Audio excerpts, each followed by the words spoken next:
ಬಂದವರೇ, ನಾನು ನಿಮ್ಮ ಸಂಜನಾ ಆಗ್ರೋ ಟ್ರೇಡರ್ಸ್ ಮಂಜುನಾಥ್ ಮಾಡೋ ನಮಸ್ಕಾರಗಳು. ಇವತ್ತು ಹಾವೇರಿ ಜಿಲ್ಲೆ ಹಾನಗಲ್ ತಾಲೂಕು ಎತ್ತಿನಹಳ್ಳಿ ಗ್ರಾಮದಲ್ಲಿದ್ದೀನಿ. ಇವರು ಕಿರಣ್ ಗೌಡ್ರು ಪಾಟೀಲ್ ಅಂದ್ಕೊಂಡು ಪ್ರಗತಿಪರ ರೈತರು ಈ ಭಾಗಕ್ಕೆ.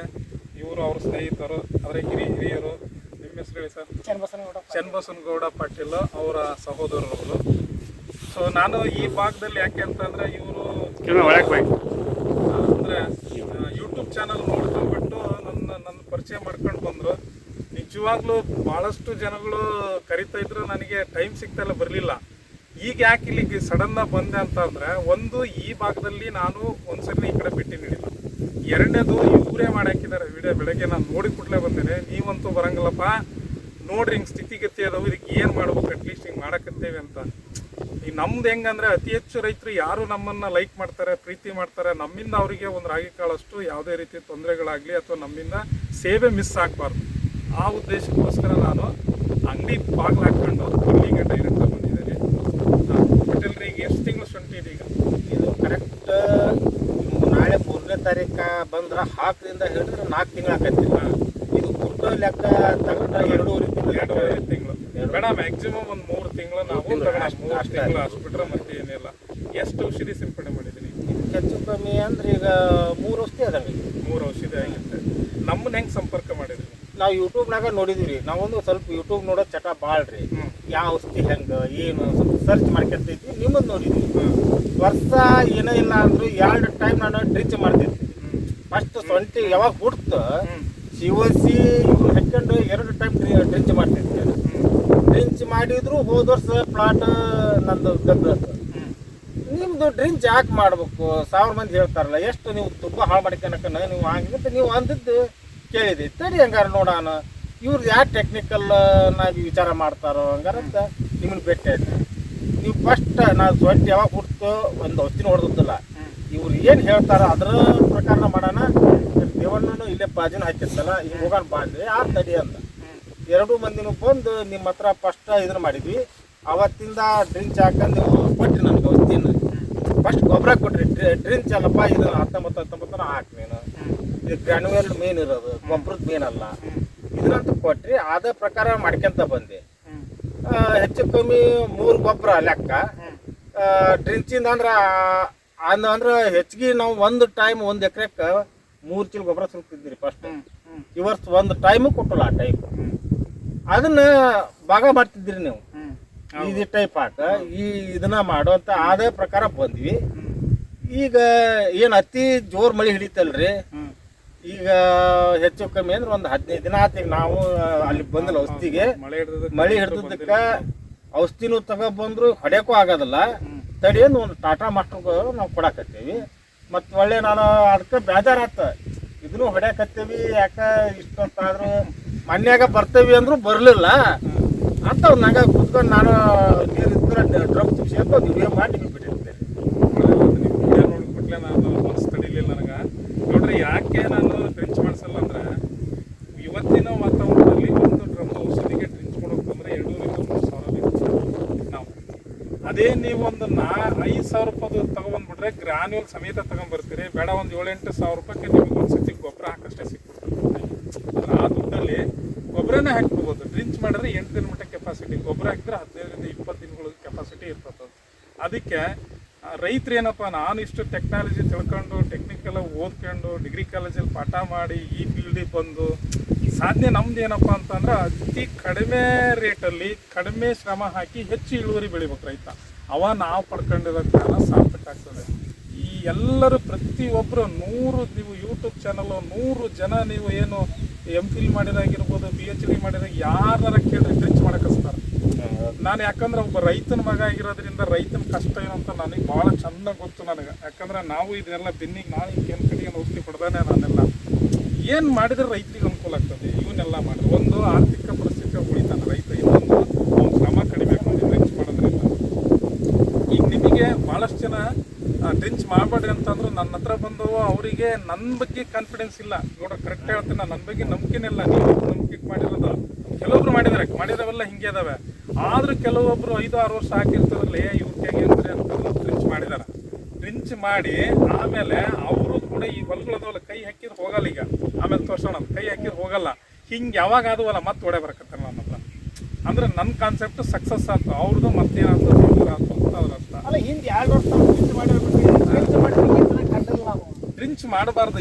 ಏನಕ್ಕೆ ಮಾಡೋದು ಅಂದರೆ ನೀವು ಯಾವ್ದು ಇದರ ತೋರಿಸಿ ಹೇಳ್ತೀನಿ ಯಾವ್ದು ಗೊಬ್ಬರ ಯಾವುದಿಲ್ಲ ಅಂದ್ರೆ ಒಂದು ತೋರಿಸಿ ಹೇಳ್ಬಿಟ್ಲಾಗ ಈಗ ನೋಡಿ ಇಲ್ಲಿ ನನ್ನ ಹತ್ರ ಇವ್ರು ಬಂದಿಲ್ಲ ನಾವು ವಿಡಿಯೋ ತೊಗೊಂಬರುತ್ತೆ ನನ್ನ ಹತ್ರ ಈಗ ಮಳೆ ಹಿಡ್ದಕ್ಕೆ ಬಂದಿಲ್ಲ ಅದು ಇಲ್ಲೇ ಲೋಕಲ್ ತಗೊಂಡು ಮಾಡ್ತಿದ್ರೆ ಇದ್ರಾಗೆ ಜಿಂಕ್ ಇರೋದು ಕೊಟ್ಟಿದ್ದಾರೆ ಅಂಗಡಿ ಅವನ.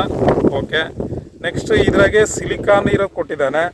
ಈ ಸಿಲಿಕಾನ್ ಇಲ್ಲೂ ಕೊಟ್ಟಿದ್ದಾನೆ. ನೆಕ್ಸ್ಟು ಇಲ್ಲೂ ಕೂಡ ಸಿಲಿಕಾನ್ ಇರೋ ಸ್ಪ್ರೆಡರ್ ಕೊಟ್ಟಿದ್ದಾನೆ. ಇದು ಡಬಲ್ ಕೊಡಬಾರ್ದು, ಗಿಡ ಸ್ಟ್ರೆಸ್ ಆಗ್ತದೆ. ಹಿಂಗೆ ಡಬಲ್ ಕೊಟ್ರೆ ಅಂದರೆ ಅಂಗಡಿನಿಗೆ ಜ್ಞಾನ ಸರಿಯಾಗಿಲ್ಲ ಅಂತ ಇದ್ರ ಅರ್ಥ. ಇದು ತೋರಿಸ್ತಾ ಇರೋದು ಯಾವ ಅಂಗಡಿ ಯಾರು ಅನ್ನೋದು ಬೇಡ, ಪಾಪ ಅವ್ರವ್ರ ಬಿಸ್ನೆಸ್ ಅವ್ರವ್ರು ಮಾಡ್ಕೊತಾರೆ. ಬಟ್ ಯಾವ ಕಂಪ್ನಿನಂತ ಹೇಳಲ್ಲ, ಬಟ್ ಕಂಟೆಂಟ್ ಏನೈತೆ ಏನು ಕೆಲಸ ಮಾಡ್ತಾವೆ ಅಷ್ಟೇ ಹೇಳೋಣ. ಇದು ಇಷ್ಟ ಆಯಿತು, ಇದು ಕರೆಕ್ಟ್. ಇದ್ರಾಗೆ ಒಂದು ಹಾಕ್ಯಂದ್ರೆ ಸಾಕು.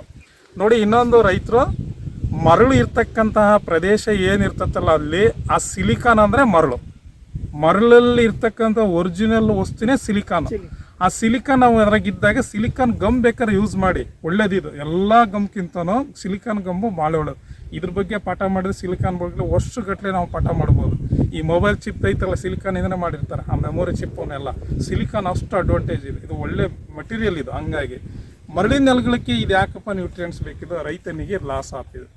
ಇದ್ರ ಬದಲು ಜಿಂಕ್ ಕೊಟ್ಟಿದ್ದಾನೆ, ಐರನ್ನು, ಮ್ಯಾಂಗನೀಸು, ಇನ್ನೊಂದು ಯಾವ್ದಾರ ಕಾಪರು ಇರ್ತಕ್ಕಂಥ ಕೊಟ್ಟರೆ ಆತನಿಗೆ ಲಾಭ ಆಗ್ತಿತ್ತು. ಇವನಿಗೆ ಎಲ್ಲಿ ಲಾಸ್ ಆಯ್ತು ಅಂತ ನಾನು ನಿಮಗೆ ಮನದಟ್ಟು ಮಾಡಿದೆ. ಇದು ಲಾಸ್ ಆಗ್ತಿದೆ ರೈತನಿಗೆ. ಆಲ್ರೆಡಿ ಮಳೆಲಿನ ನೆಲನೇ ಇದು. ನೆಕ್ಸ್ಟ್ ಎರಡನೇದು ಇಲ್ಲಿ ತೊಗೊಂಡಿದ್ದಾರೆ ಮೆಟಲ್ ಎಕ್ಸಿಲ್ಲು ಮತ್ತು ಇದ್ರಾಗೆ ಮ್ಯಾಂಕೋಜೋಪ್ ಇರೋದು. ಇದು ಪರವಾಗಿಲ್ಲ. ಆಲ್ಮೋಸ್ಟ್ ಅಲ್ಲಿ ಇದು ತುಂಬ ಇಂಪಾರ್ಟೆಂಟ್ ನೋಡಿ ದೇವ್ರು. ಅದಕ್ಕೆ ನನಗೆ ಇಂಥವನ್ನೆಲ್ಲ ತೋರಿಸಿ ಹೇಳಿಲ್ಲ ನಾನು. ಅದು ಏನೋ ದೇವ್ರ ಇಚ್ಛೆ ನಾನು ಅದಕ್ಕೆ ಬಂದಿ ನಾನು. ಮೆಟಲ್ ಆಕ್ಸಿಲ್ ಇರ್ತಕ್ಕಂಥ ಕಂಟೆಂಟ್ಗಳನ್ನು ನೀವು ಕಾಪರ್ ಆಕ್ಸಿ ಕ್ಲೋರೈಡ್ ಆಗಿರ್ಬೋದು, COC ಅಂತೀರಿ, ಟ್ಯಾಗ್ರಾನ್ ಅಂತೀರಿ, ಅದು 35 ಮೆಟಲ್ ಆಕ್ಸಿಲ್ ಇರ್ತದೆ. ಕಾಪರ್ ಸಲ್ಫೇಟ್ ಕೊಸೈಡ್ ಅಂತೀರಿ. ಈ ಮೆಟಲ್ ಇರ್ತಕ್ಕಂತಹ ಕಂಟೆಂಟನ್ನು ಈ ಎಲೆಗಳಿಗೆ ಕೊಡಬಾರ್ದು. ಯಾಕೆ ಅಂದರೆ ಈ ಎಲೆ ಬೇರೆ ಎಲೆ ಮುಟ್ಟಿದ್ರೆ ಭಾಳ ಸ್ಮೂತ್ ಇದೆ ನೋಡ್ರಿ. ಹೌದನ್ರಿ, ಭಾಳ ಸ್ಮೂತ್ ಇದೆ. ನೀವು ಅದೇ ಜೋಳದ ಎಲೆ ತೊಗೊಳ್ರಿ, ರಫ್ ಇರ್ತದ. ಈ ಸೆಲ್ಸ್ ಡ್ಯಾಮೇಜ್ ಆಗಿ ಇದ್ರ ಬೆಳವಣಿಗೆ ಕುಗ್ತದೆ. ಇಂಥವುಗಳನ್ನು ಹೆಚ್ಚಾಗಿ ಯೂಸ್ ಮಾಡಬಾರ್ದು. ಒಂದು ವೇಳೆ ಮಾಡಿದರೆ ರೋಗಗ್ರಸ್ತ ಇರ್ತಕ್ಕಂಥ ಪ್ಲಾಟ್ಗಳು ಮಾಡಿದರೆ ಅಡ್ಡಿಲ್ಲ. ಇದು ಅಡ್ಡಿಲ್ಲ. ಇದೀಗ ನೋಡಿ ಮೆಟಲ್ ಆಕ್ಸಿಲ್ 8%, ಇದು ಮ್ಯಾಂಕೋಜೋಬ್ 64% ಐತೆ. ಇವೆರಡು ಕೂಡಿದ್ರೆ 75% ಆಗುತ್ತೆ ಅಲ್ವಾ. 75 ನೀವು M45 ತಗೊಂತಿರಲ್ಲ 75 ಇದು. ಆ ರೇಷಕ್ಕೆ ಅನುಗುಣವಾಗಿ ಮಾಡಿರ್ತಾರೆ. ಇದು ಅಂತೇನು ಡೇಂಜರ್ ಅಲ್ಲ, ಇದು ಒಳ್ಳೆಯದು ಕಡ್ಡಿಲ್ಲ ಇದು. ಬಟ್ ಈ ಜಾಸ್ತಿ ಇಂಥವನ್ನೆಲ್ಲ ಯೂಸ್ ಮಾಡಬಾರ್ದು ಅಷ್ಟೇ. ಮೆಟಲ್ ಇರೋದು ಯೂಸ್ ಮಾಡಬಾರ್ದು ಪ್ರತಿ ಬೆಳೆ ಅಷ್ಟೇ, ಮತ್ತೇನಿಲ್ಲ. ನೆಕ್ಸ್ಟು ಇದು ಕೀಟನಾಶಕ ತೊಗೊಂಡಿದ್ದಾನೆ. ಯಾವುದಿದು ಕ್ಲೋರೋಪರಿಪಾಸ್. ಇದು 50 EC ತೊಗೊಂಡಿದ್ದಾರೆ. ಈ ಕ್ಲೋರೋಪರಿಪಾಸ್ 50 EC ಇರ್ತಕ್ಕಂಥದ್ದು ಎಂಥ ಸಂದರ್ಭಗಳಲ್ಲಿ ಬಳಸ್ಬೇಕಂದ್ರೆ ಶುಂಠಿ ಚೆನ್ನಾಗಿ ಕೂಡಿದಾಗ ಎಲೆಗಳಿಗೆ ಎಲ್ಲ ಔಷಧಿ ತಾಕಲ್ಲ ಒಂದು. ಎರಡನೇದು ಹುಳ ಭಾಳ ಇದ್ದಾಗೆ ಈ EC ಪ್ರಮಾಣ ಜಾಸ್ತಿ ತೊಗೊಂಡು ಸಿಂಪಡಣೆ ಮಾಡಬೇಕು. ಹುಳನೂ ಇಲ್ಲ ಮತ್ತು ಅದ್ರಾಗೇನೋ ಶುಂಠಿಗೆ ಎಲೆಗಳು ಕೂಡಿಲ್ಲ ಅಂದರೆ 20 EC ತಗೊಂಡು ಸಾಕು. ನಿಮ್ಮ ದುಡ್ಡು ಇಲ್ಲಿ ಉಳಿತೈತೆ. ಈ ದುಡ್ಡನ್ನು ಇದ್ರಾಗ ನೆಕ್ಸ್ಟ್ ಯಾವುದೋ ಗ್ರೋತ್ ಪ್ರೊಮೋಟರಿಗೆ ಯೂಸ್ ಮಾಡ್ಬೋದು. ನೆಕ್ಸ್ಟು ಜಿಂಕ್ ಕೊಟ್ಟಿದ್ದಾರೆ. ಜಿಂಕ್ ಎಲ್ಲ ಅಂಗಡಿಗಳು ಕೊಡ್ತಾರೆ. ರೈತ ಬಾಂಧವರೇ, ಜಿಂಕ್ ಅಷ್ಟೇ ಕೊಟ್ಟರೆ ಸಾಕಾಗಲ್ಲ. 19 ಆಹಾರ ಪದಾರ್ಥ ಬೇಕು ಒಂದು ಗಿಡ ಬೆಳಿಬೇಕಂದ್ರೆ. ಆ ಕೊರತೆ ಆದಂಗೆ ಹಳದಿ ಕಲರು ಬಿಳಿಚಿ ಆಗೋದು, ಅದು ಅದೇ ಆಹಾರದ ಕೊರತೆ, ನ್ಯೂಟ್ರಿಯೆಂಟ್ ಡೆಫಿಷಿಯನ್ಸಿನೇ ಆಗೋದು. ಬರೀ ಜಿಂಕ್ ತಗೊಂಡು ಹೊಡಿಬೇಡ್ರಿ. ಜಿಂಕು ಬೋರಾನು ಕಡಿಮೆ ಇರ್ತದೆ ಗೊತ್ತು, ಬಟ್ ಶುಂಠಿಗೆ ಆ 19 ಆಹಾರ ಪದಾರ್ಥ ತೊಗೊಂಡೇ ಇದೊಂಥರ ಡಬ್ಲ್ಯೂ ಫೈಟ್ರ್ ಥರ ಚೆನ್ನಾಗಿ ಬೆಳೆಯೋದು. ಇದು ಎಷ್ಟು ಫುಡ್ ಹಾಕ್ತೀರ ಅಷ್ಟು ಚೆನ್ನಾಗಿ ಬೆಳೀತದೆ ಇದು. ಹಂಗಾರೆ ಏನು ನಾನು ಹೇಳ್ತಾ ಇದ್ದೀನಿ, ಇದು ಒಂದೇ ಕೊಟ್ಟರೆ ಸಾಕಾಗಲ್ಲ, ಇದು ತಪ್ಪಾಗ್ತದೆ. ಜಿಂಕು, ಬೋರಾನ್, ಐರನ್ನು, ಮ್ಯಾಂಗನೀಸ್ ಇರೋದು ಮೈಕ್ರೋ ನ್ಯೂಟ್ರಿಯೆಂಟ್ಸ್ ಸಿಗ್ತದೆ, ಅವ್ರು ತಗೊಂಡು ಸಿಂಪಡಣೆ ಮಾಡಿರಿ. ಕೆಲವು ಕಂಪ್ನಿಗಳು ಏನು ಮಾಡಿರ್ತಾರೆ, ರೇಟಾಗಿ ಹಾಕಿರ್ತಾರೆ. ಅದ್ರಾಗೆ ಜಿಂಕು, ಬೋರಾನ್, ಮ್ಯಾಂಗನೀಸ್ ಹಾಕಿರ್ತಾನೆ. ಅದ್ರಾಗೆ 100% ಮಾಡ್ಬೇಕಲ್ಲ. ಅವನೊಬ್ಬನ ಏನು ಮಾಡಿರ್ತಾನೆ, ಈಗ ಡಿಸ್ಟಿಲ್ ವಾಟರ್ ಹಾಕ್ಬೇಕಾದ್ರೆ ನೀರು ಇರ್ತತ್ತಲ್ಲ, ಡಿಸ್ಟಿಲ್ ವಾಟರ್ ಹಾಕಿರ್ತಾನೆ. ಒಬ್ಬನು ಕೆರಸಿನ್ ಇರ್ತತ್ತಲ್ಲ ಅಂತ ಹಾಕಿರ್ತಾನೆ. ಮತ್ತೊಬ್ಬನು ಅಡಿ ನೀರಿಗೆ ನೀರು ಹಾಕಿರ್ತಾನೆ. ಅಡಿ ನೀರಿಗೆ ನೀರು ಹಾಕಿದ್ರೆ ಕಡಿಮೆ ರೇಟ್ ತೊಗೊಳ್ತಾರೆ ಮಾರ್ಕೆಟಲ್ಲಿ. ಸ್ವಲ್ಪ ಚೆನ್ನಾಗಿ ಕ್ವಾಲಿಟಿ ಹಾಕಿದ್ರೆ ಮಾಡ್ತಾರೆ, ರೇಟ್ ಜಾಸ್ತಿ ಮಾಡ್ತಾರೆ. 10-20 ಆ ಪ್ರಾಡಕ್ಟ್ ಒಂದ್ಸರಿ ಬಳಸಿದ್ರೆ ನಿಮಗೆ ಬೆಳೆ ಎಲ್ಲಿ ಹೆಂಗೆ ಕೊಡ್ತಾರೆ ಹಿಂಗೆ ಹೊಟ್ಟೆ ಹಾಕೋದು ದಮ್ ಇದು ಚೆಕ್ ಮಾಡ್ಕೊಳ್ಳೋದು ಯಾವ ಪ್ರಾಡಕ್ಟ್ ಹಾಕೋದು. ಆದರೆ ಮಾರ್ಕೆಟಲ್ಲಿ ಏನು ಮಾಡ್ತಾರೆ ಅಂದರೆ, ನೀವು ಬ್ರ್ಯಾಂಡೆಡ್ ಅಂತ ತೊಗೊಂಡ್ರೆ ಕ್ವಾಲಿಟಿ ಒಳ್ಳೆ ಚೆನ್ನಾಗಿರ್ತಾರೆ, ರೇಟು ಹಂಗೆ ಇರ್ತದೆ. ನಿಮ್ಮ ಅನುಗುಣವಾಗಿ ನಿಮಗೆ ಬಿಟ್ಟಿರೋದು ತೊಗೊಳ್ಳೋದು ಬಿಡೋದು, ನೀವು ಬಳಸೋ ವಸ್ತುಗಳ ಮೇಲೆ ನಿಮ್ಮ ಒಂದು ಹಿತಾಸಕ್ತಿ ಮತ್ತು ಅನುಭವದ ಮೇಲೆ ಅದು ಡಿಪೆಂಡ್ ಆಗಿರ್ತದೆ. ಸ್ಟ್ಯಾಂಡರ್ಡ್ ಕೇಳಿದಕ್ಕೆ ಅವ್ರು ಏನು ಹೇಳ್ತಾರೆ ಗೊತ್ತೇನ್ರಿ, ಒಳ್ಳೆ ಕ್ವಾಲಿಟಿ ಅದು ಇದು ಕಂಟೆಂಟ್ ಎರಡೂ ಒಂದೇ ಅಂತ ಹೇಳ್ತಾರೆ. ನೀ ಬಳಸ್ಬೇಕು. ಅವ್ನು ಹೇಳಿ ನೋಡಪ್ಪ ನಾನು ಅವ್ರು ಹೇಳೋದು ಜನರಿಗೆ ತಪ್ಪು ತಿಳುವಳಿಕೆ ಹೇಳೋದು ಅವ್ರದ್ದು. ಕೊಡ್ಲಿ ಅವನು ರೈತ ಯಾರು ಡೀಲರ್ ಕೊಡ್ಲಿ ತಗೊಬಂದು ನೋಡಿದ್ರೆ ನಿಂಗೆ ಸ್ಯಾಟಿಸ್ಫ್ಯಾಕ್ಷನ್ ಇಲ್ಲ ಅಂದ್ರೆ ತಗೊಂಡು ಕೊಡ್ಬೇಕು. ಅವ್ನು ನೋಡಪ್ಪ ಹುಳ ಸತ್ತಲ್ಲ ಚಲೋ ಇನ್ನೊಂದು ಕೊಡು, ನಾ ರೊಕ್ಕ ಕೊಡೋಣ. ಅಂಗಡಿ ಹೋದ ನೀ ಹೇಳ್ಬೇಕು, ನೀ ಹೇಳ್ದಂಗೆ ಕೇಳ್ತೀಯ ಸರಿ, ನೀ ಹೇಳ್ದಂಗೆ ಕೇಳೋಣ, ನಮಗೆ ಆ ರಿಸಲ್ಟ್ ಬರ್ಬೇಕು. ಬರಲಿಲ್ಲ ಅಂದ್ರೆ ಮತ್ತೆ ನಾವು ಒಳ್ಳೆ ವಾಪಸ್ ಬೇರೆ ಕೊಡ್ಬೇಕು. ಮತ್ತು ಡ್ಯಾಮೇಜ್ ಆದ್ರೆ ಇನ್ನೂ ಅದಕ್ಕೆ ಏನು ಡ್ಯಾಮೇಜ್ ಆಗತ್ತೆ ಅದು ದಂಡದ ಕೊಡ್ಬೇಕು. ದುಡ್ಡು ಕೂಡ ರೈತರು ನೀವು ಹಿಂಗೆ ಕೇಳ್ಬೇಕು ಅಂಗಡಿಗಳಿಗೆ ಹೋದಾಗ. ಅವಾಗ ಅವನು ಇಷ್ಟು ನಾವು ಔಷಧಿ ಹಾಕಿ ಸಾಕೈತೆ, ಇನ್ನು ರೈತರು ಹುಷಾರಿದಾರ ನಾವು ಮಾಡಲ್ಲ ಅಂತ ಅವನು ಸ್ವಲ್ಪ ತಿಳ್ಕೊಂಡು ಅವಾಗ ಯೋಚನೆ ಮಾಡಿ ಕೊಡಕತ್ತ. ಉದ್ರಿ ತಗೊಳೋರಾದ್ರೆ ಹಿಂಗೆ ಸಂಬಂಧ ಇರಲ್ಲ, ನಾವು ಹಿಂಗೆ ಮಾತಾಡೋ ಅವಶ್ಯಕತೆನೂ ಇರಲ್ಲ. ಅವನಿಗೆ ಗತಿ ಇರಲ್ಲ, ಅವನಿಗೆ ಮತಿ ಇರಲ್ಲ, ಅವ್ರ ಅಡ್ಜಸ್ಟ್ಮೆಂಟ್ ಕರೆಕ್ಟಾಗಿರ್ತಾರೆ. ಕೊಡ್ತೀರಂತ ಅಂದಮೇಲೆ ನೀವು ಕರೆಕ್ಟಾಗಿ ಅದಕ್ಕೆ ನ್ಯಾಯ ಒದಗಿಸ್ಬೇಕು, ಪದ್ಧತಿ ಇರಬೇಕು. ಇದಿಷ್ಟು ಪ್ರಾಡಕ್ಟನ್ನು ಬಳಸ್ತಕ್ಕಂಥ ವಿಧಾನಗಳಾಗಿರ್ಬೋದು. ಈಗ ಗೌಡ್ರಿ ಇನ್ನೊಂದು ಇಲ್ಲಿ ನಿಮಗೆ ಕಾಣ್ತದೆ ಈಗ ಹಣ ಇದೆಲ್ಲ ನೋಡಿ ಕಾಣ್ತದಲ್ಲ, ಇಲ್ಲಿ ಗ್ಯಾಪ್ ಐತಿ. ಇಲ್ಲಿ ಬರ್ರಿ, ಇಲ್ಲಿ ಗೊಬ್ಬರನೂ ಕರಿಗೈತೆ, ಹಿಂಗೆ ಐತೆ ಗೊಬ್ಬರ. ಈಗ ಇಲ್ಲಿ ಕಾಣ್ತದ ಗೊಬ್ಬರ ಕಾಣದ, ಈ ಗ್ಯಾಪ್ ಇರೋದ್ರಿಂದ ಯಾಕೆ ಕರಗಿಲ್ಲ ಅಂತ ಮಾತಾಡೋಣ. ಈಗ ಮೊದಲನೇ ಹಂತದ ಗೊಬ್ಬರಗಳನ್ನು ಭಾರಿ ರೈತ ಬಾಂಧವರಿಗೆ ತುಂಬ ಇಂಪಾರ್ಟೆಂಟು. ಯಾರೂ ನಿಮಗೆ ಹೇಳಿರಲ್ಲ, ನಾನು ಯಾವ ವಿಡಿಯೋದಲ್ಲಿ ಹೇಳಿಲ್ಲ, ಇಲ್ಲಿ ಹೇಳ್ತಾ ಇದ್ದೀನಿ. ಗೊಬ್ಬರನ ಯಾವ ಸಂದರ್ಭದಲ್ಲಿ ಕೊಡಬೇಕು, ಎಷ್ಟು ಪ್ರಮಾಣದಾಗ ಕೊಡಬೇಕು, ಎಷ್ಟು ಬಾರಿ ಕೊಡಬೇಕು, ಭಾರಿ ಇಂಪಾರ್ಟೆಂಟ್ ಇದು. ಡ್ರಿಂಕ್ಸ್ ಮಾಡೋದು ಬೇಡ, ನಾನು ಹೇಳಿದ ಅದ್ರ ಬಗ್ಗೆ ಬಿಟ್ಟು ನೆಕ್ಸ್ಟ್ ಹೋಗೋಣ. ಈಗ ಗೊಬ್ಬರವನ್ನು ನಾವೇನು ಮಾಡ್ತೀವಿ, ಇಲ್ಲಿ ಗ್ಯಾಪ್ ಐತಿ. ಈಗ ಈ ಗ್ಯಾಪ್ ಮೊದಲನೇ ಸರಿ ನಾವು ಗೊಬ್ಬರ ಕೊಟ್ಟಾಗ ಏನಾಗ್ತತಿ, ಇಲ್ಲಿ ಒಂದು ಎರಡು ಗಿಡ ಬೆಳೆದಿರ್ತೈತಿ, ಈ ಪೊಸಿಷನ್ 2 ಬೆಳೆದಿರ್ತೈತಿ, ಇಲ್ಲಿ 3 ಬೆಳೆದಿರ್ತೈತಿ ಅಂತ ಅನ್ಕೊಳ್ಳೋಣ. ಫಸ್ಟಿನ ಗೊಬ್ಬರ ಏನು ಮಾಡ್ತೇವೆ ನಾವು, ಉದ್ದಕ್ಕೆ ಹಾಕಿ ಅಂತ ಹೋಗ್ತೇವೆ. ಅಂದರೆ ಸರ್ವಸಾಮಾನ್ಯ 2, 3 ಇದ್ದಲ್ಲಿ ನಾವು ಪಾರ್ಶಿಯಾಲಿಟಿ ಮಾಡಲ್ಲ, ಅದರಲ್ಲಿ ಕರೆಕ್ಟಾಗಿ ಹಾಕ್ಕೊಂಡು ಹೋಗ್ತೇವೆ. ಅದು ಕರೆಕ್ಟ್, ಅದು ಫಸ್ಟ್ನೇ ಟೈಮ್. 2ನೇ ಟೈಮಿಗೆ ನಾವು ಗೊಬ್ಬರ ಹಾಕ್ತೀವಲ್ಲ, ಆ ಗೊಬ್ಬರ ಹಾಕ್ಬೇಕಾದ್ರೆ ಯಾವುದು ಚೆನ್ನಾಗಿ ಬೆಳೆದಿರ್ತತ್ತಲ್ಲ ಅದಕ್ಕೆ ಟಾರ್ಗೆಟ್ ಮಾಡ್ಬೇಕು. ಚೆನ್ನಾಗಿ ಬೆಳೆದಲ್ಲಿ ಸ್ವಲ್ಪ ಒತ್ತಾಗಿ ಜಾಸ್ತಿ ಆಗ್ಬೇಕು. ಇದು 2ನೇ ಟೈಮ್ ಗೊಬ್ಬರ. 3ನೇ ಟೈಮ್ ಗೊಬ್ಬರ ಉಲ್ಟಾ ಮಾಡ್ಬೇಕು. ಎಲ್ಲಿ ಬೆಳೆದಿಲ್ಲ ಅಲ್ಲಿ ಜಾಸ್ತಿ ಕೊಡ್ಬೇಕು, ಎಲ್ಲಿ ಬೆಳೆದತ್ತೋ ಅಲ್ಲಿ ಕಡಿಮೆ ಕೊಡ್ಬೇಕು. ಯಾಕೆ ಅಂದ್ರೆ ಈ ದಿನಗಳಲ್ಲಿ ಕೊಳೆ ರೋಗ ಜಾಸ್ತಿ ಬೀಳ್ತದೆ. 3ನೇ ಟೈಮ್ ಗೊಬ್ಬರ ಅಂದ್ರೆ ಕೂಡಿಗಿರ್ತದೆ ಸೊಂಟಿ, ಅದು ಆಲ್ಮೋಸ್ಟ್ ಆಲ್. ನಾವೇನ್ ಮಾಡ್ತೀವಿ, ಈಗ ನೋಡಿ ಇಲ್ಲಿ ಗೊಬ್ಬರ ಇಲ್ಲಿ ಐತಪ್ಪ, ಇದು ಕರೆಕ್ಟ್ ಐತೆ ಹಾಕಿರೋದು. ಈಗ ನೋಡಿ ಇಲ್ಲಿ ಮರಿ ಇಲ್ಲಿ ಬಂದೈತಿ, ವಿಡಿಯೋದಾಗ ಕಾಣ್ತದ ದೂರ, ಇಷ್ಟು ದೂರ ಕಾಣ್ತೈತಿ. ನಾನು ಗೊಬ್ಬರ ಏನ್ ಮಾಡ್ತೀನಿ, ಇಲ್ಲಿ ಹಾಕ್ತಾನೆ. ಈಗ ಇಲ್ಲಿ ಮಳಿ ಕಲೆ ಬರಕ್ ಸ್ಟಾರ್ಟ್ ಆಗಿರೋದು, ಇದು ಸುಡ್ಗಂತ ಬರ್ತೈತಿ. ಇಲ್ಲ ನೀವು ಹೇಳಿದ್ರಲ್ಲ ಹಿಂಗ ಕೊಡ್ರಿ ಇದಕ್ಕೆ ಕೊಟ್ಟು ಸರಿ ಐತಿ. ಎಕ್ಸಾಂಪಲ್ ಅಲ್ಲ, ರೈತರಿಗೆ ನೋಡೋರಿಗೆ ಅನುಕೂಲ ಆಗ್ಲಿ ಅಂತ ಇಲ್ಲಿ ಕೊಟ್ರೆ ಏನಾಗ್ತೈತಿ, ಗೊಬ್ಬರ ಮರಿ ಬಂದು ಸುಡ್ಕೊಂಡು ಹೋಗೋದು. ಇಲ್ಲಿ ಕೊಟ್ಟಿರೋ ಸ್ಪೇಸ್ ಕರೆಕ್ಟ್ ಐತಿ. ಈ ಬೇರೆ 4 ಕಡೆ ಬಂದ್ರೆ ಇದೆಲ್ಲ ತಗೊಳ್ತೈತಿ. ಇದು ಹಿಂಗೆ ಗೊಬ್ಬರ ಏನು ಕರಗಿಲ್ಲ. ಆಮೇಲೆ ಇನ್ನೊಂದು ಏನಪ್ಪಾ ಅಂತ ಅಂದ್ರೆ, ಮ್ಯೂಟ್ ಮಾಡ್ರಿ, ನಿನ್ಪೋ ಹಂಗೆ ಹಿಡ್ಕೊಡ್ರಿ, ಮ್ಯೂಟ್ ಮಾಡ್ರಿ. ಇವ್ರಿಗೆ ಕೊಡ್ರಿ ಆಡಿಯೋದಲ್ಲ ಅದೆಲ್ಲ ಬರ್ತಿರ್ಬೋದು ನೋಡಿ. ಇಲ್ಲಿ ಪಟೇಲ್ರ ಇದೆಲ್ಲ ಕೂಡಿಗೆತ್ತಿದೆ ಈಗ, ಹೌದ್ರಾ? ಇದು ಕೂಡಿ ಹೋದಾಗ ಇಲ್ಲಿ ಗೊಬ್ಬರ ಯಾಕೆ ಕರಗಿಲ್ಲ ಅಂತ ಪ್ರಶ್ನೆ. ಮಳಿ ಕರೆಕ್ಟಾ? ಈ ಗೊಬ್ಬರ ಯಾಕೆ ಕರಗಿಲ್ಲಪ್ಪ, ಇದು ಇಲ್ಲಿ ಹಿಂಗೆ ಕೂಡೈತಿ, ಹೌದಾ?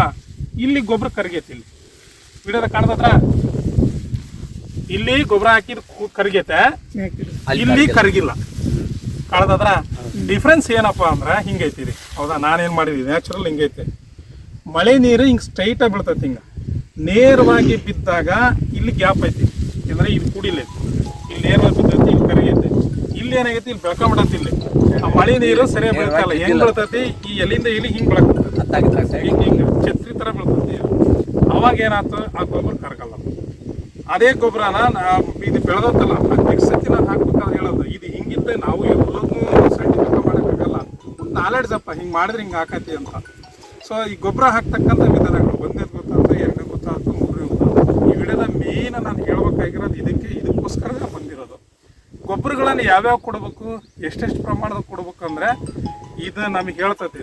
ಅಂದರೆ ಗರಿ ನೋಡ್ಬೇಕು, ಸ್ಟೆಮ್ ನೋಡ್ಬೇಕು, ಬೇರ್ ನೋಡ್ಬೇಕು, ಗೆಡ್ಡೆ ಪ್ರಮಾಣ ನೋಡ್ಬೇಕು, ಅದರ ವಯಸ್ಸು ಅವೆಲ್ಲ ಅನುಗುಣವಾಗಿ ನೋಡಿ ನಾವು ಏನು ಮಾಡ್ಬೇಕಂದ್ರೆ ಗೊಬ್ಬರಗಳನ್ನು ನಿರ್ವಹಣೆ ಮಾಡಬೇಕು. ಔಷಧಿ ಏನಿಲ್ಲ, 15ರಿಂದ 20 ಸತಿ ಸಿಂಪಡಣೆ ಮಾಡಬೇಕು. ಅದು ಹೇಳ್ತೈತಿ ಇಲ್ಲಿ ನೋಡಿ. ಇದು ಹಿಂಗಾಗಿತ್ತು ಅಂದರೆ ಫುಡ್ ಕೊರತೆ ಆಗ್ತೈತಿ ಇದೀಗ, ಹೌದಾ? ಇದು ಸ್ವಲ್ಪ ನೋಡಿ, ಇದು ಫುಡ್ ಕೊರತೆ ಆಗ್ತೈತಿ. ಈ ಫುಡ್ ಕೊರತೆ ಆದಾಗ ಮತ್ತೆ ರೋಗ ಅಟ್ಯಾಕ್ ಆದಾಗ, ಈ ಎಲೆ ಚುಕ್ಕೆ ರೋಗ ಮೇಲ್ಗಡೆ ಅಟ್ಯಾಕ್ ಆದಾಗ ರೋಗ ಇನ್ನಿಷ್ಟು ಇದು ರೋಗ ನಿರೋಧಕ ಶಕ್ತಿ ಕಡಿಮೆಯಾಗಿ ಈ ಸುಳಿಯಲ್ಲಿ ಬರೋದು ಕಡಿಮೆ ಆಗ್ತದೆ.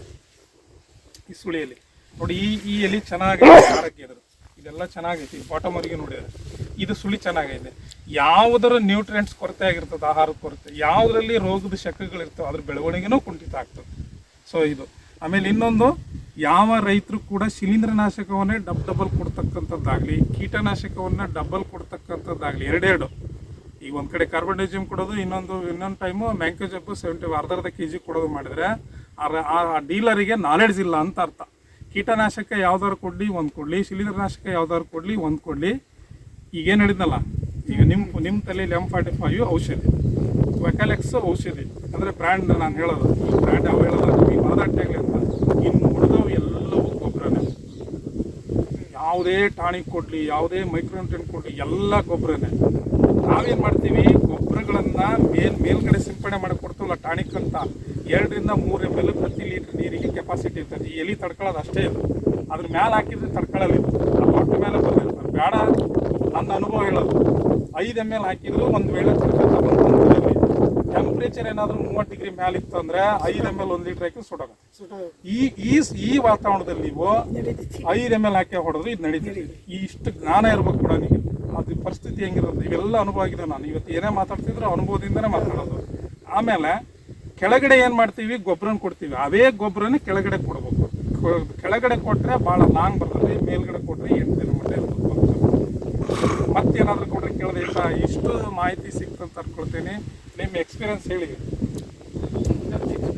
ನೀವು ಇಂಥವೆಲ್ಲ ಗೊತ್ತಿಲ್ಲ, ನಾನು ಯೂಟ್ಯೂಬ್ ಚಾನಲ್ ಅಂತ ನಾನು ಮಾಡಲ್ಲಪ್ಪ. ಶುಂಠಿ ಎಲ್ಲೂರಿಗೆ ಬೆಳೀತಾರೆ, ಇವೇ ರೋಗ ಇವೇ ಇರ್ತವೆ, ಅದೇ ಮೆಮೊರಿ, ಅದೇ ಒಂದು ನೆನಪು ಅಷ್ಟೇ.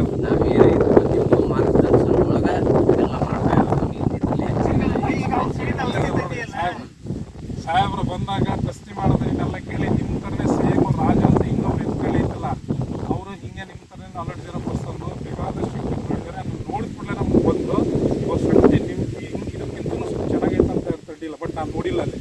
ಆ ಸರಿ 15 ದಿನ ತೋರಿಸಿದ್ರು ಚೆನ್ನಾಗೈತೆ. ಯಾಕಂದರೆ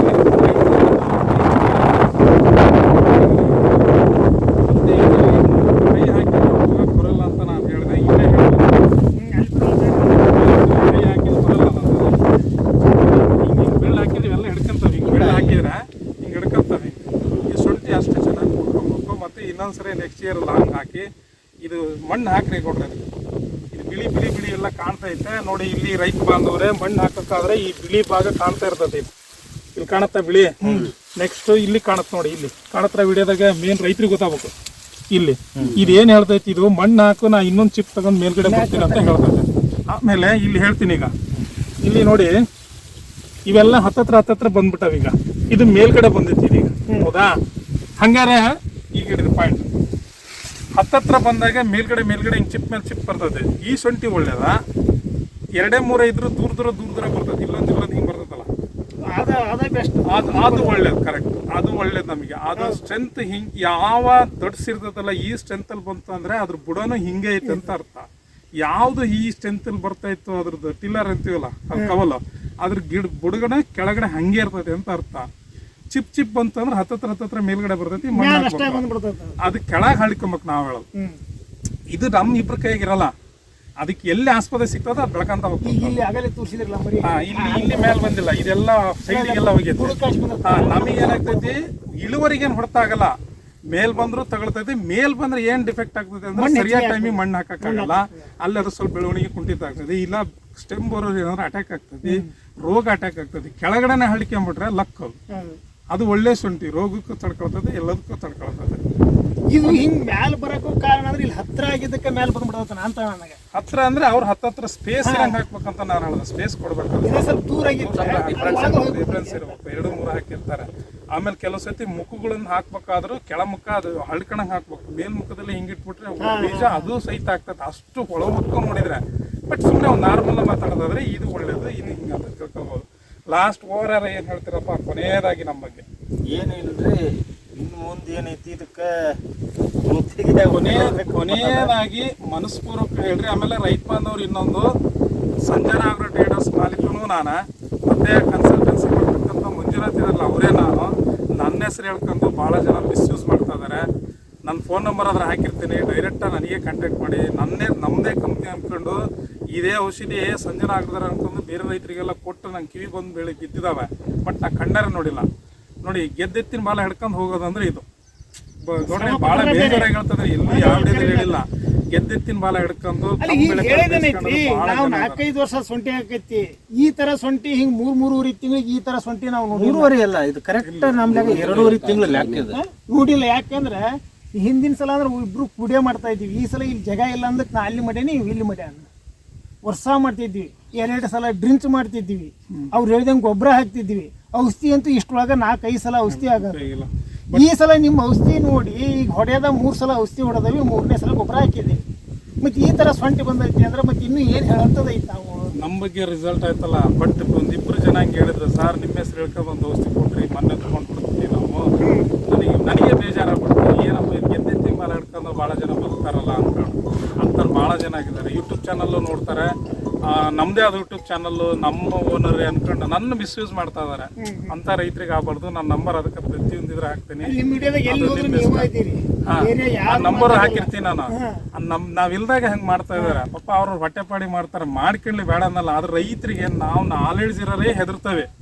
ನಾಲೆಡ್ಜ್ ಇಲ್ದಂಗೆ ಏನ್ ಮಾಡ್ತಾನೆ ನಿಜವಾಗ್ಲೂ ನೀನ್ ನಂಬಲ್ಲ. ಒಬ್ಬನ ಆರ್ಟ್ಸ್ ಓದಿರ್ತಾನೆ, MPhil ಮಾಡಿರ್ತಾನೆ, ಸೈನ್ಸ್ ಬಗ್ಗೆ ಏನ್ರಿ ಗೊತ್ತು ಅವನಿಗೆ? ಅವ್ನು ಕಾಲೇಜ್ ಬೇಕಾದ್ರೆ ಆರ್ಟ್ಸ್ ಹುಡ್ರಿ ಪಾಠ ಮಾಡಿಬಿಡೋದು. ದೊಡ್ಡ ಇದು ರಿಯಲ್ ಸತ್ಯ ಹೇಳ್ತಾರೆ ನಾನು. ಅವ್ನಿಗೆ ಏನು ಸೈನ್ಸ್ ಬಗ್ಗೆ ನಾಲೆಡ್ಜ್ ಇರ್ತದೆ? ನೆಕ್ಸ್ಟ್ ಇನ್ನೊಬ್ಬನು BE ಮಾಡಿದ್ದಾನೆ, ಅವನಿಗೆ BE ಬಗ್ಗೆ ಈ ಸೈನ್ಸ್ ಬಗ್ಗೆ ಏನು ನಾಲೆಡ್ಜ್ ಇರ್ತದೆ? ಈಗ ನಾನು BE ಮಾಡಿದ್ರೆ ಮನೆ ಕಟ್ಟಕ್ಕೆ ಯಾವ ಕೋಣಿ ಎಷ್ಟು ಅಂದ್ರೆ ನಂಗೆ ಗೊತ್ತಿಲ್ಲ. ಈಗ ಅವ್ನು ಕನ್ನಡ ಪಾಠ ಮಾಡ್ತಾನೆ, ಅವ್ನಿಗೆ ಸಂಧಿ ಏನೋ ಸಮಾಸ ಏನಂತ ಸ್ವಲ್ಪ ಓದಿ ಹೇಳ್ಬೋದು, ಬಟ್ ಅವನಷ್ಟು ನಾ ಜಾಣಲ್ಲ. ಅವ್ರವ್ರ ವೃತ್ತಿಯಲ್ಲಿ ಅವ್ರವ್ರು ಜಾಣರಿರ್ತಾರೆ. ನಾಲೆಡ್ಜ್ ಏನು ಯಾರಪ್ಪ ಮನೆ ಸೊತ್ತಲ್ಲ. ಎಲ್ಲ ತಿಳ್ಕೊಂಡು ಮಾಡಿದ್ರೆ ನಾವೇನು ಮಾತಾಡಲ್ಲ. ಆದ್ರೆ ತಿಳ್ಕೊಂಡ್ಲಂಗೆ ಸುಮ್ಮನೆ ಏನೋ ಮಾಡ್ತಾರೆ. ದೇವ್ರು ಏನು ತಪ್ಪು ಮಾಡಿದೆ ಅಂದ್ರೆ ಇವಕ್ಕೆಲ್ಲ ಬಾಯಿ ಕೊಡ್ಬೇಕಾಗಿ. ಅವ ನೋಡು ಔಷಧಿ ಕೊಡೋನು ಕರೆಕ್ಟ್ ಆಗಿರ್ತದ, ಔಷಧಿ ಹೊಡೆಯೋನು ಸರಿ ಇರ್ತದೆ. ದೇವ್ರು ಏನ್ ಮಾಡಿದ ಅಂದ್ರೆ ಬಾಯಿ ಕೊಟ್ಟಿಲ್ಲ, ಇವ್ ಮಾತಾಡಲ್ಲ, ಅವ್ ಹೆಂಗ್ ಬೇಕಾದಂಗೆ ನಡಿತೈತಿ, ಹೆಂಗ್ ಬೇಕಾದಂಗೆ ಟೋಪಿ ಹಾಕ್ತಾರೆ. ಇಷ್ಟು ಕಾಳಜಿ ಬಿಟ್ರೆ ಮತ್ತೇನಿಲ್ಲ ನನಗೆ. ಅಲ್ಲ ಭಾಳ ಆಗ್ತದಾರೆ. ಅದೇನೋ ಗೊತ್ತಿಲ್ಲ. ನಾವು ಈ ಫೀಲ್ಡಿಗೆ ಬಂದವಿ, ನಮ್ಮ ಕೊನೆ ಉಸಿರಿರೋರಿಗೂ ರೈತರಿಗೆ ನಮ್ಮಿಂದ ಎಷ್ಟು ಒಳ್ಳೇದಾಗ್ತದೆ ಅಷ್ಟು ಒಳ್ಳೇದಂತ ಖಂಡಿತ ಮಾಡೋಕ್ಕೆ ಪ್ರಯತ್ನ ಮಾಡ್ತೀವಿ ನಾವು. ಸೊ ಧನ್ಯವಾದ. ನನಗೆ ನಿಮ್ಮ ಸಂಜನಾ ಆಗ್ರೋ ಟ್ರೇಡರ್ಸ್ ಮಂಜುನಾಥ್ ಸಾಕ್ಬಿಟ್ಟು ಹಂಗಾಗ್ತದೆ.